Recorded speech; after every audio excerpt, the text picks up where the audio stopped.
We got some more NFL free agency news as the week goes on. Some wide receivers, some running backs, even a tight end have found some new teams. Here with me to break it down from a fantasy football perspective, Sports Illustrated's Michael Fabiano. And Fabs, let's start off with receiver. We saw Curtis Samuel go to a new team, and so did veteran A.J. Green. What do you make of both of these free agent signings? I love the Samuel signing. I was hoping he would end up in Washington back with Ron Rivera. Last year, when you look at his numbers over his final 10 games, he was the wide receiver 12. He was legitimately the best Carolina wide receiver with DJ Moore and Robbie Anderson also in the mix. But for the season, Bill, he finished third in target share. Now he goes to Washington, where there's a good chance he'll be second at wide receiver behind Terry McLaurin. You got Logan Thomas there as well. And of course, Ryan Fitzpatrick, the Amish rifle, slinging him the football. I think this is good news for Curtis Samuel's fantasy appeal. And as for A.J. Green, as much as he was a fantasy superstar earlier in his career, I mean, this guy is going to be 33 this summer. He basically looked like a shell of his former self last season. And he had 104 targets, but he only had 523 yards, only had a couple of touchdowns. A.J. Green is very unlikely to be drafted in 10-team leagues. Maybe in 12 and 14-team leagues he'll be drafted. The offense, of course, is very explosive.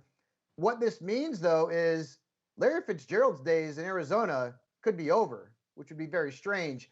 But A.J. Green is not going to see a statistical resurrection in the desert. Unfortunately, his best days, my friend, are in the rearview mirror.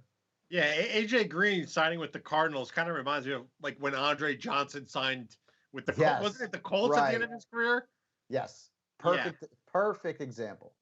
But Curtis Samuel rejoins his former college teammate, Terry McLaurin. Both of those playmakers went to Ohio State. So 2 Buckeyes in action there for Ryan Fitzpatrick. That's going to be a very young and talented offense, maybe an offense on the rise for fantasy purposes.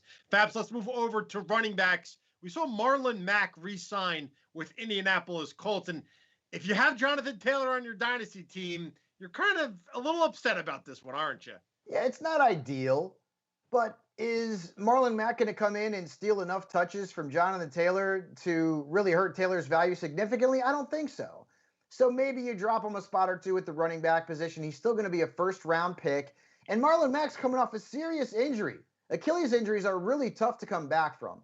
So for me, Marlon Mack would be the handcuff for Jonathan Taylor because Nyheim Hines is going to continue to play his role in the passing game regardless of who the starter is.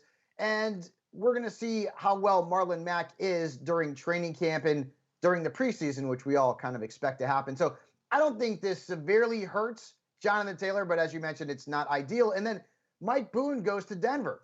Now, initially, when this signing happened, it's sort of much ado about nothing because it looked like Phillip Lindsay would be on the Broncos roster. Well, that's not the case now. So Boone looks like the favorite to be the handcuff for Melvin Gordon. And Gordon, there's times when his career, when he got a little bit nicked up. So Boone, suddenly a nice handcuff, someone you'll draft in the late rounds, assuming you'll get Melvin Gordon, or maybe you take a flyer on him late as a running back 5. His value certainly rises because he was third on the depth chart in Minnesota. And in terms of the Vikings, now Alexander Mattison, the clear-cut guy behind Dalvin Cook for that handcuff role. Let's go over to the tight end position. And I think this is a little bit of addition by subtraction because Gerald Everett, he leaves the Los Angeles Rams. That opens things up for Tyler Higbee. And then Everett stays in the NFC West by going to the Seattle Seahawks. Yeah, and we needed this, right? Because we had Jonnu Smith and Hunter Henry go to the same team, which kind of hurts both of their values. But Everett going to Seattle is great, right? Greg Olson's retired. You've got Will Dissly there, but he hasn't really been able to stay healthy during his NFL career. And Everett's been a guy who's shown some flashes, right? He's a playmaker. He's a guy who can certainly move up in terms of his fantasy value into the top 15 at tight end, maybe even to the top 12, depending on the role that he earns. So this one is a good move from a free agent fantasy perspective. And as you mentioned, with Everett now gone, Tyler Higbee, I don't know if he's ever going to be what he was in the last 4 or 5 games of 2019, but that target share should be better and more consistent. And remember, Matthew Stafford is the quarterback there in Los Angeles now. He likes to target the tight ends when they can make plays. TJ Hawkinson was very good this past season. So suddenly the tight end position loses a little luster with the New England situation, and it gets a little bit of the luster back because now we've got Everett and Higbee, who are both draftable and right now, at least, Bill, featured tight ends on their respective teams.